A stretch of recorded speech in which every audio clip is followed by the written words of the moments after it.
کہ ہمارے نوجوانوں میں مایوسی کی جو سب سے بنیادی وجہ ہے؟ دیکھیں ہماری جو آبادی جو ہے ہیزرڈ طریقے سے بڑھی ہے۔ اسلام اور شریعت ہمیں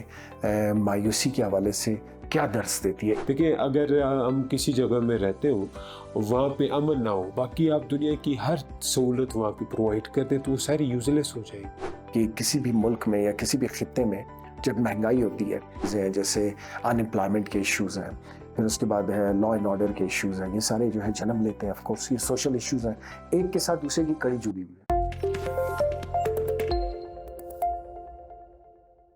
عطا الرحمان صاحب، آج پھر ہم ایک نشست پہ بیٹھے ہیں تو بڑا امپورٹنٹ ہوتا ہے، کیونکہ وجہ یہ ہے کہ اس طرح کی نشست ہماری، اور ہم بھی کوشش کرتے ہیں کہ ہم بھی سیکھیں اور ہمارے ذریعے سے جو سننے والے ہمیں سامعین ہیں اور ناظرین ہیں ان کو بھی ذرا بات پتہ چلے، اور پرٹیکولرلی نوجوانوں کو۔ آپ کیا سمجھتے ہیں عطا الرحمان صاحب اس وقت، کیونکہ مہنگائی کا بھی ایک مسئلہ چل رہا ہے، اور اس کے علاوہ ایک اور جو سب سے بڑا مسئلہ ہے وہ یہ ہے کہ آف کورس جب آپ کو پتہ ہے کہ کسی بھی ملک میں یا کسی بھی خطے میں جب مہنگائی ہوتی ہے اور پرابلمس ہوتے ہیں، تو اس کے علاوہ آپ کو پتہ ہے اس سے الائنڈ، اس سے متصل جو جتنی بھی چیزیں ہیں، جیسے ان امپلائمنٹ کے ایشوز ہیں، پھر اس کے بعد ہے لا اینڈ آرڈر کے ایشوز ہیں، یہ سارے جو ہے جنم لیتے ہیں۔ آف کورس یہ سوشل ایشوز ہیں، ایک کے ساتھ دوسرے کی کڑی جڑی ہوئی ہے۔ تو آپ کیا سمجھتے ہیں کہ ہمارے نوجوانوں میں مایوسی کی جو سب سے بنیادی وجہ ہے وہ آپ کیا سمجھتے ہیں؟ اور میں یہ چاہتا ہوں کہ اسلامک پوائنٹ آف ویو سے کہ اسلام اور شریعت ہمیں مایوسی کے حوالے سے کیا درس دیتی ہے، اس پہ ذرا آپ تھوڑا سا روشنی ڈالیں۔ بڑی مہربانی عدنان صاحب۔ دیکھیں جیسے آپ نے خود بھی اس کی طرف اشارہ کیا کہ جس سچویشن میں یا جس انوائرمنٹ میں ہم رہتے ہیں اس کا ڈائریکٹلی امپیکٹ جو ہوتا ہے وہ ہماری سائیکی پہ ہوتا ہے۔ مثلا دیکھیں ہم جس طرح کے ماحول میں آج کل ہم رہ رہے ہیں کہ پولیٹیکل انسٹیبلٹی ہے، لا اینڈ آرڈر کی جو سچویشن ہے اس کا بریک ڈاؤن ہے، اور اس کے ساتھ ساتھ یعنی اگر آپ اکانومی کو جب ہم دیکھتے ہیں، مثلا مہنگائی، پیٹرول آپ کو 330 روپے پہ 1 لیٹر پہنچ گیا، اور مزید کہا جا رہا ہے کہ اس میں مزید اضافہ ہوگا۔ اور جب اس طرح کی چیزیں آپ صرف سنتے ہیں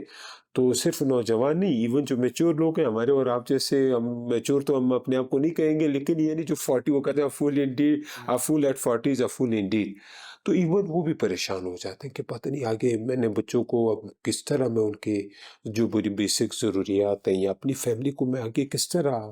ان کی ضروریات پوری کروں گا۔ تو ایک تو یہ وجہ ہے۔ دیکھیں اگر ہم شرعی حوالے سے دیکھتے ہیں، حضرت ابراہیم علیہ السلام نے جب مکہ والوں کے لیے دعا کی تو سب سے پہلے جو دعا کی وہ امن کے حوالے سے کی کہ یا پروردگار اس شہر کو امن والا بنا دے، اور باقی جو آپ کو مجھ سے بہتر پتہ ہے جو باقی دیگر نعمتوں کے لیے دعائیں کی وہ امن کے بعد کی۔ دیکھیں اگر ہم کسی جگہ میں رہتے ہوں وہاں پہ امن نہ ہو، باقی آپ دنیا کی ہر سہولت وہاں پہ پرووائڈ کر دیں تو وہ ساری یوزلیس ہو جائے گی۔ مثلا جب مجھے یہ یقین نہیں ہے کہ میں گھر بھی پہنچوں گا، آپ کو یہ یقین نہیں ہے آپ گھر بھی پہنچ سکتے ہیں یہاں سے واپسی پہ، تو آپ کو دنیا جان کی نعمتیں مجھے آپ کو دے دی جائیں تو ہم اس کو انجوائے نہیں کر سکتے۔ تو ایک تو یہ سچویشن، یہ لا اینڈ آرڈر کے حوالے سے اس کا بڑا سیریس امپیکٹ ہو رہا ہے لوگوں پہ، اور لا اینڈ آرڈر سے چیز لنک جو ہے وہ پھر ہماری جو اکنامک سچویشن ہے جو دن بدن جو تنزلی آ رہی ہے،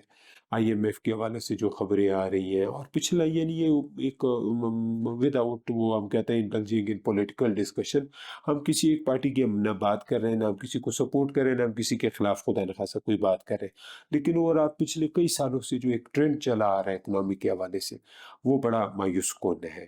تو یہ ایک اور سچویشن۔ اچھا پھر تیسری ایک اور بڑی امپورٹنٹ چیز جو ہے، دیکھیں ہماری جو آبادی جو ہے ہیزرڈ طریقے سے بڑھی ہے۔ اگر دیکھیں دنیا میں آبادی جو ہے اس کو مینیج کیا گیا ہے، ہمارے یہاں آبادی جو ہے وہ بالکل مینیج نہیں ہو پائی۔ آپ یعنی 51 کا جو پہلا سینسس ہوا، پھر اس کے بعد سینسس کو لیتے رہے آپ، مثلاً 81 میں جو ہمارا سینسس ہوا ہماری آبادی 8 کروڑ، پھر اس کے بعد 97 میں اگلا ہوا، پھر اس میں ہم کہاں پہنچ گئے، 13 کروڑ سے اوپر چلے گئے، اور ابھی تو بات ہو رہی ہے کہ جی ایون ابھی 22 کروڑ سے، اور اس میں بھی ابھی ہم یہ ہمارے یعنی جو ہماری مختلف لوگ ہیں مختلف صوبوں سے تعلق رکھنے والے وہ کہتے ہیں جی شہروں سے، وہ کہتے ہیں جی ہماری آبادی کو کم ظاہر کیا گیا، حالانکہ یہ تو ایک لحاظ سے اگر سویلائزڈ دنیا میں دیکھا جائے تو اس پہ تو وہ خوشی کا اظہار کرتے ہیں کہ جی ہم نے پاپولیشن کو کنٹرول کر لیا. تو یہ ساری وجوہات ہیں کہ مثلا آبادی میں جو بے پناہ اضافہ ہے اور اس کے ساتھ سہولیات جو آبادی میں اضافہ ہو رہا ہے، لیکن فیسلٹیز یا جو لوگوں کے لیے بنیادی جو ان کی ضروریات ہے، ہاسپٹل، اسکول، وہ ان کو مہیا ہے نہیں. تو یہ ساری چیزیں اٹ لیڈس ٹورڈز ڈپریشن.